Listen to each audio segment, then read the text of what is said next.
¿Qué tal? Muy buenos días.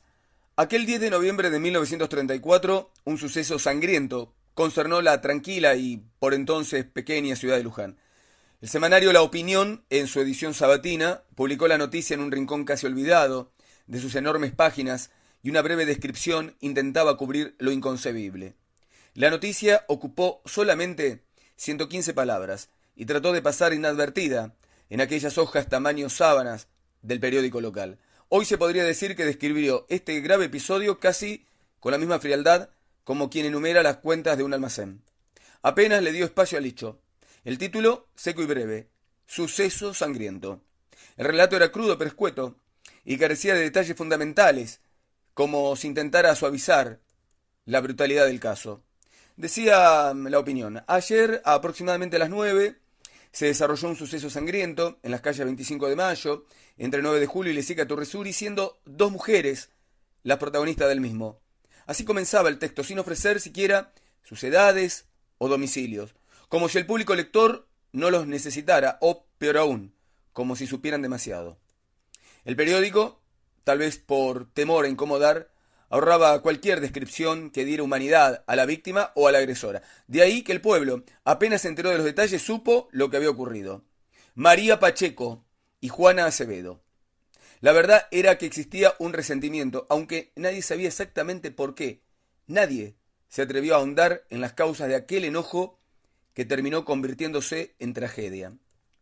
El odio se había cocido lentamente entre las dos mujeres, como una olla a presión, esperando explotar. El lugar, esas calles cercanas a la basílica, donde la gente se conocía, donde el rostro de la agresora no era extraño y el rostro de la víctima tampoco lo era.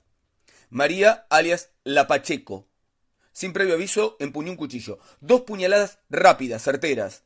El primer corte le dio a Juana, cortándole el aliento. El segundo le robó la vida. Aún respiraba cuando la llevaron al consultorio de la asistencia pública, pero su destino ya estaba sellado. Las heridas eran profundas y la muerte se produjo antes de que pudieran curarla.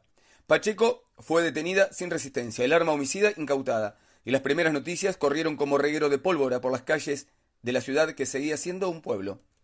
La noticia de La Opinión dejó, hay que decirlo también, muchas preguntas en el aire. ¿Qué había detrás de ese resentimiento entre María y Juana?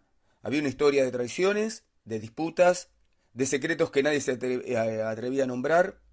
¿O era solo una chispa en la acumulación de pequeños roces y reproches? En una comunidad como Luján, en los años 30, estos detalles parecían ser irrelevantes. Todo el mundo sabía quién era quién, y los silencios se convertían en murmullos que se arrastraban con la brisa de una tarde.